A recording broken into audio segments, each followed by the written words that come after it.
welcome back to A Better World. This is your host, Mitchell J. Rabin, and I'm very glad you're joining us again today. Today we're going to have another very interesting show because we're going to be speaking about one of the world's favorite subjects, and certainly mine, and that is sex.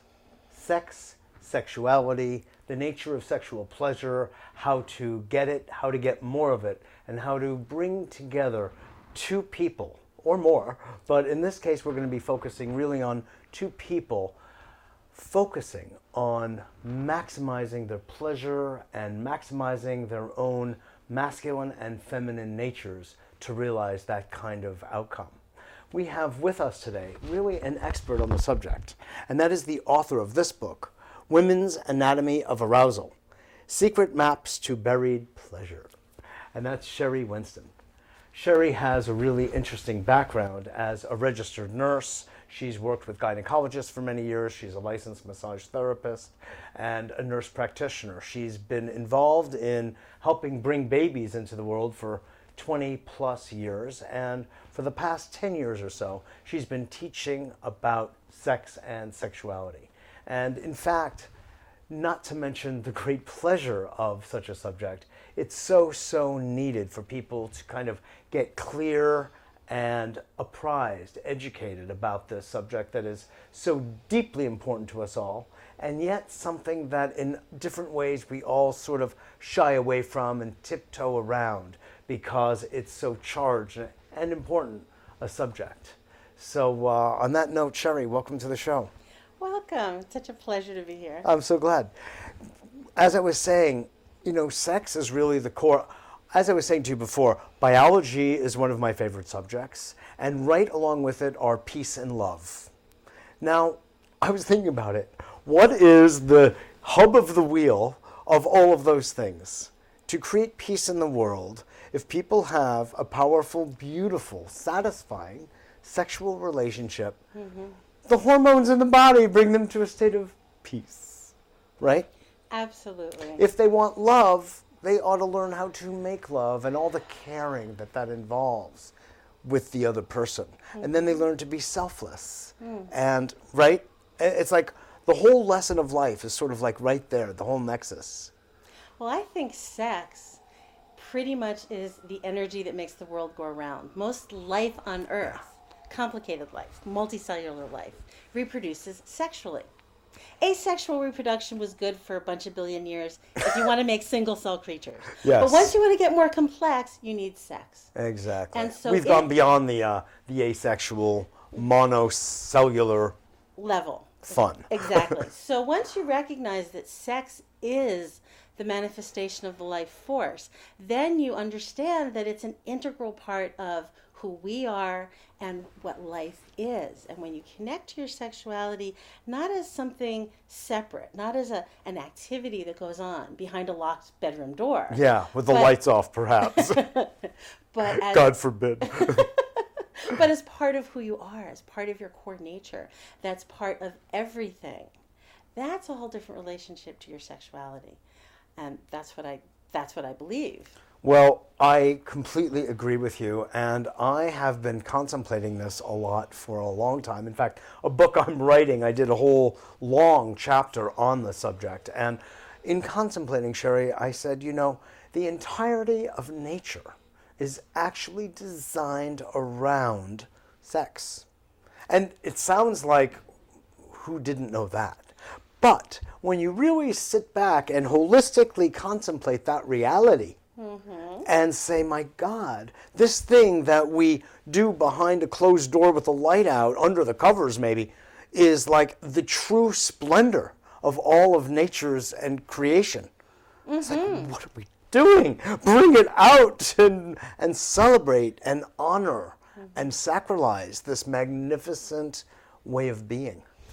I'm with you completely on this. I think that because it's such a powerful force, I think of it as sort of number 2 on the hit parade. Number 1 is personal survival.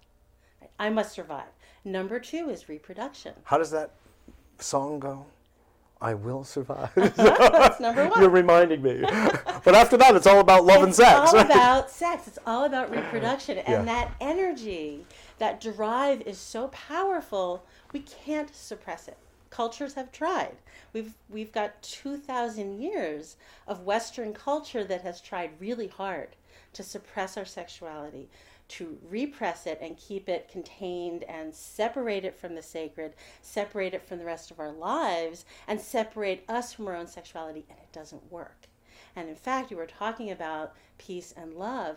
I actually believe all violence of every form is twisted sexual energy, because it will come out somehow.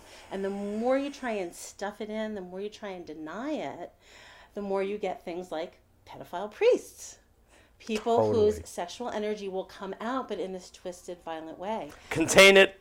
Hurry, contain it. You can't. You can channel it. Yes. You can honor it. You can learn to work with it. You can Right. celebrate it, but you can't make it go away. Totally true. Because that's life itself going away. Yeah, you can't And do it's it. not the design. That's right. It's not the design. Otherwise, we wouldn't be here.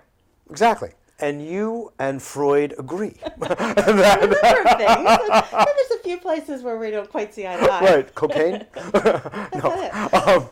But the point that he was so profoundly making at a time when it was highly unpopular to make such points, of course, is that sex is the driving force of all things.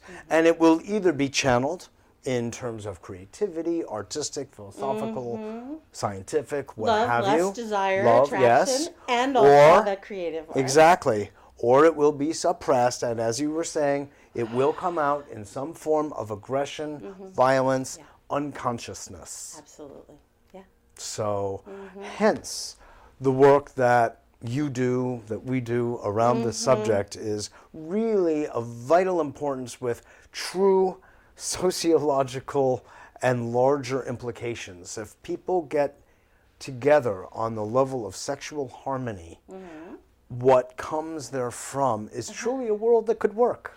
I agree. I mean, one know? of my favorite taglines that we use at the Center for the Intimate Arts is saving the world. That's a beautiful name, by the way. Oh, thank you. Saving the world one orgasm at a time. And people can think sex is not so important, but the truth Oh, that's is, good. That's good. I like it that. really is. It Yeah. really is. And this is about changing consciousness. And so Yeah. it's part of the shift that needs to go on today, right now, in this world, on this planet. Exactly. If this particular form of life is going to continue. Yeah. Which it may or may not, depending on whether we have that consciousness shift.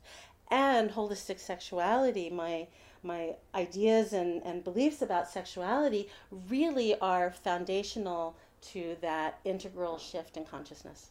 Totally. I get. It's not even a through line. It's the thing itself. It is. You know, it's like that is it. I'm going to be.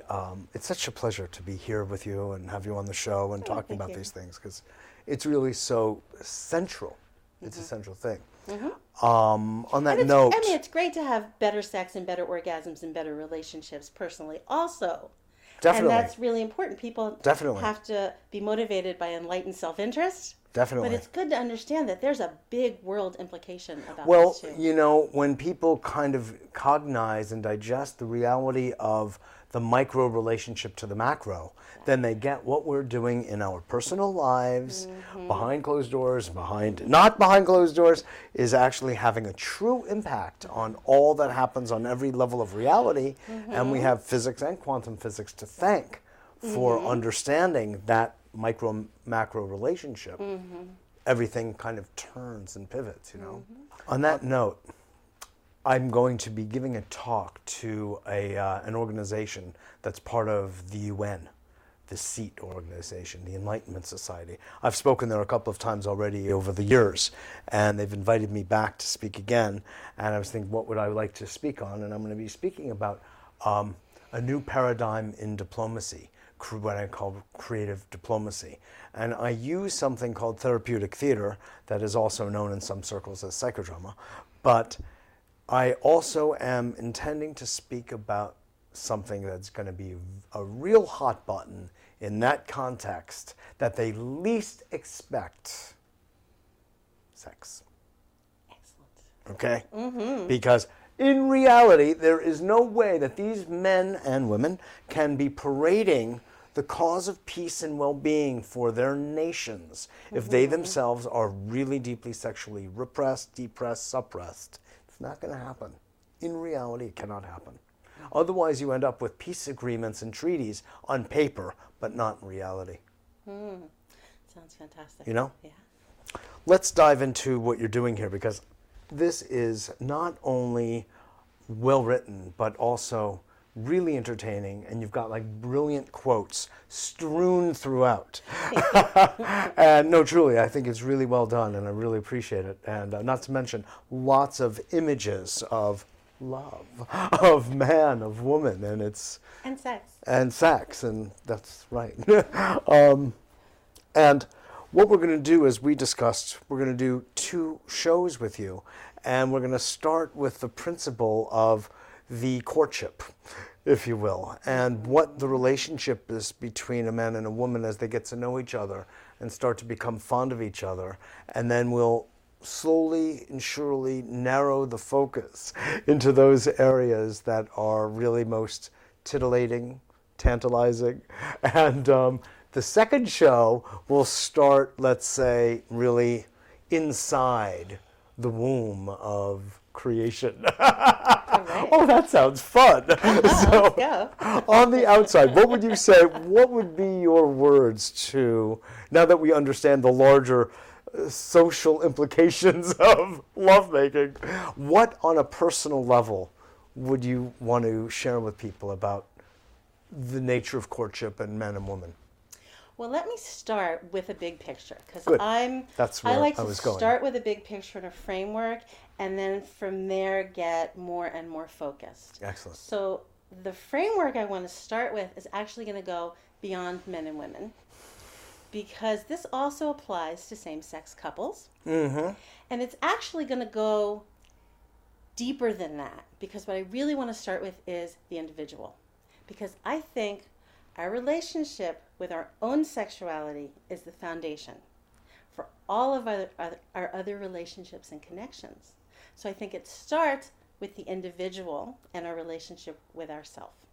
That's number one. Even if we're going beyond the monocellular sexual self-generation. That's right. Okay. because So we're just not a bigger one than that, of that.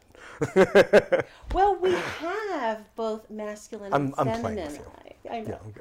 We have both masculine and feminine energies within each of us. And we call on different parts of ourselves at different times. So right now, I'm penetrating you with my words. That's very masculine. You're listening. You're being more feminine.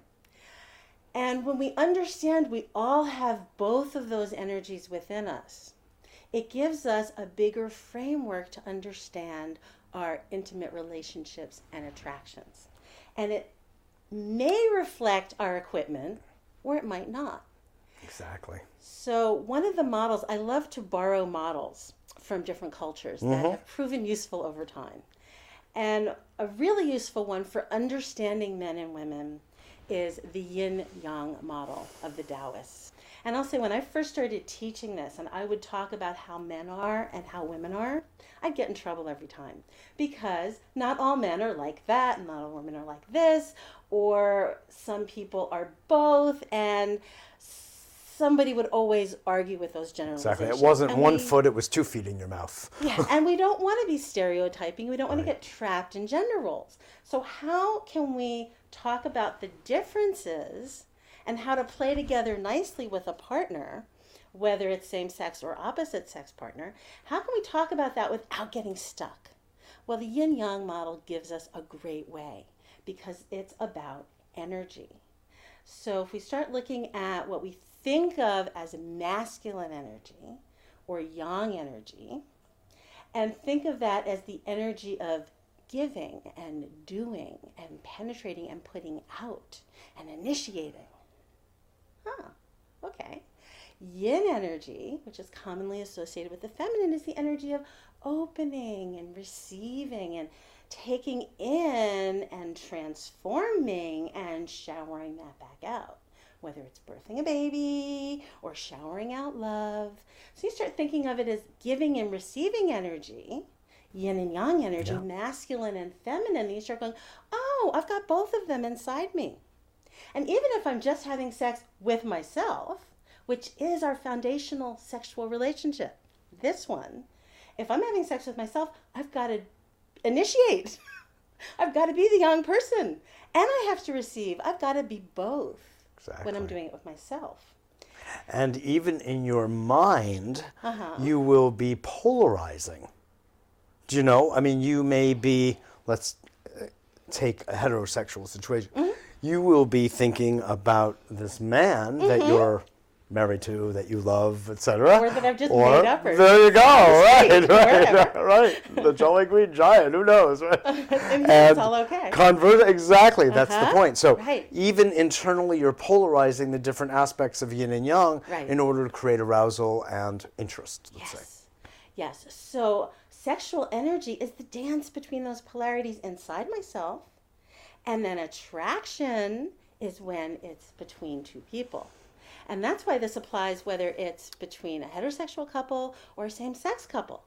Because even if you've got the same equipment, that energy is still about those opposites, or what I like to think of as the complementary energies. And the dance of courtship and play and arousal, you go back and forth. Because it would be so boring if I just lay there and did nothing. If I was completely in. Boring. But if I'm core yin, then it means I do like to receive more often. But sometimes I'm going to be the doer, and I'm going to grab my sweetie and throw him on the bed and jump on him and do him and be more active. But I'm a woman, and I am core yin. My yin energy is gently. Strong. No, if I'm in a yang mood, I'll be very yang, but I'm going to be in a yin mood more often. Yes. Because it's my core energy. Right, core nature. Yeah, it's like our default setting. Sure.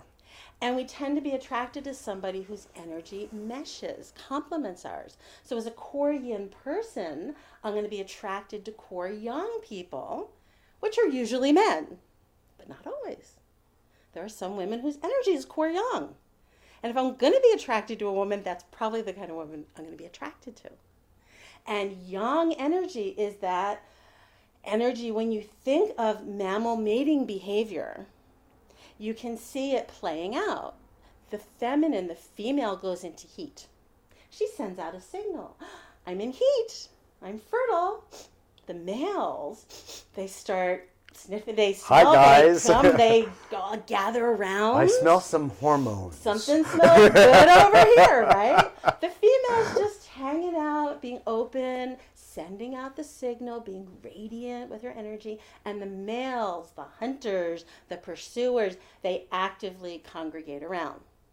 Then, again, with that yang energy, they do their male thing. They compete. They might fight, or they might show off. Look at my peacock tail. I've got the best antlers. The female checks them all out. Take a look at me. She goes, nice rack. Nice rack. Oh, yeah. Oh. So that's where it came from. Right. But the female, it's only reasonable. It's only reasonable, you know? Right, the female chooses the biggest, the strongest, the most healthy male, or the one she likes best, or we don't even know why she chooses. We don't know. They all look the same to us, right? But we go, but she picks that one. And then they mate. And so that energy dance is the same for human men and women. Sure. Who are mammals. I haven't forgotten. That's right. And so in general, women, we like to invite. We like to send out the signal. Here's the great thing about humans. We can be in heat anytime we want. We can have sex even when we're not fertile. Very few animals have that ability. So it's really an interesting part of human consciousness and the process of becoming human. As we became human millions of years ago, something shifted where we started to be able to have sex whenever we want. Why is that? Well, we like to keep you guys around. You're very handy. Yeah. You bring us food. Handy. You fight off lions. That's it. I see. Right? Well, come like on. we didn't know that. From an evolutionary perspective, right? Because human babies take forever to grow up. Yeah. They are born so immature, And it takes years and years and years before they're Pampering even and everything. competent Sure. to not kill themselves. Exactly. So for humans, it's a clear evolutionary advantage to have pair bonding. And that's why we can have sex all the time. That's right. Hence the really vital importance and survival importance of oxytocin as a hormone that keeps building relationship and why, you know what I mean? And the importance of being able to have sex throughout a given time period, regardless of fertility. Exactly. So that bonding will stay in place even when the fertile period isn't present. Right. Now, of course, humans don't seem to really actually be wired for long-term, lifelong monogamy. That's a pretty unusual arrangement that we've come up with. Is that what you have come up with in your investigations? It clearly is. Dr. Winston? Not quite, but close. Enough years of education. Yes. No, it's a very interesting subject, of course, that we are all always looking at. It's a really interesting subject. But the monogamy, especially long-term, lifelong monogamy, is quite rare. Almost no other mammals do it. And when you look at human cultures, even the ones where we're supposed to be monogamous, a large percentage of people are fooling around on the side. Shucks. A lot. Wow. A lot. Now, how many? No. That's a great question that's hard to answer because the studies give such varying answers. Because nobody really wants to tell the whole truth and nothing but the truth. Well, some people might inflate. Guys like to brag. They Oh, like yeah, to say so they'll they've counteract. Had more sex. Yeah, that's very funny. Women right? tend to downplay what they're doing, but when you start looking at studies of paternity in all sorts of animals, all these animals that we used to think mated monogamously for life, only about 3 species of animals actually do. Really? Which are? 2 birds and a vole. And you start looking at It sounds like a Christmas song. It does. And when you start looking at humans, even in cultures that are really strictly regulated, Strictly regular. Oh, yeah. still manage to get their babies fathered by other men when you start actually doing paternity testing. That's how come stones got so popular back in the days of the Old Testament. Well, if you get caught. You get caught. And here's another piece, which we didn't really touch on, but I just love to throw this in. Please. Which is that sex-positive cultures that embrace sexuality, understood it, studied it, The Vedic times, the ancient Taoists, and even the Tibetans, really. Lots of Eastern cultures, a lot of traditional cultures, Native American cultures. All of those cultures the twisted hair. I did an interview on that years ago. I just a lot of very sex-positive traditional cultures. I like that phrase, sex-positive. But if you start looking at those cultures, here's something that's really interesting. They're all women-positive cultures. They're all cultures that are very egalitarian, that really understood masculine energy and feminine energy and the power they both have and how to balance those complementary energies. Start looking at sex-negative cultures, and they are all women-negative cultures. So the two are completely, I've not found a single culture where the two are not tied together. You find cultures where women are treated as chattel, where they have no rights, where they're controlled, abused, all this other... i.e., dare we say, Islamic. That would be... By and large, as that would one. Be one. That would be an example. But you will of one. find somewhat similar in Christian culture, just plenty. not announced as such. Certainly not advertised as such. There's plenty in there. Yeah. And not only that, you'll find it actually in all major monotheistic. Yeah. Let's see if there is a relationship here. There is. There is. Yeah. So sexuality, spirituality, and the relationship between the sexes is all tied in together. That's what gets us back to our integral and holistic understanding and why this is so important and why it touches on so many different things and how important it is to have this model, because it doesn't just affect our relationships with our intimate partners, it affects our relationships with our culture, with our legal system, our spiritual institutions. Totally. And the whole world. We didn't get much into the courtship yet, though. I know. We were courting it. There is an interesting relationship also between what is spoken and what is done in these monotheistic teachings and traditions. And unfortunately, there's some serious disparity between these in the three major ones. And I think that accounts for a lot of the trouble. Do you know? It accounts for a lot of the trouble. It does. And they're all patriarchal cultures. Right. Not just one God, one male God. How did that happen? How did... We could do a whole show on that. That's another story. We could do a whole show just on how that happened. Very true. I was on the subway the other day, Sheri, and I saw a woman reading a book. I love the name of it. It was called When God Was a Woman. And I haven't read it, but I really want to, because it's sort of like time to balance that out, you know? Well, talking about balancing out, we've touched upon the yin, we've touched upon the yang, and we're going to finish now and open up with a more penetrating view of what goes on between men and women in our follow-up show. Sounds wonderful. Great. Thanks so much for being on. Oh, it's a pleasure. I look forward to the next one. Thank you. This is Mitchell J. Rabin for A Better World. I hope you enjoyed that as much as I did. And just know, that's the wide, diffuse lens of what it is we're about to come in and focus on right now. So come back next week for the following up show.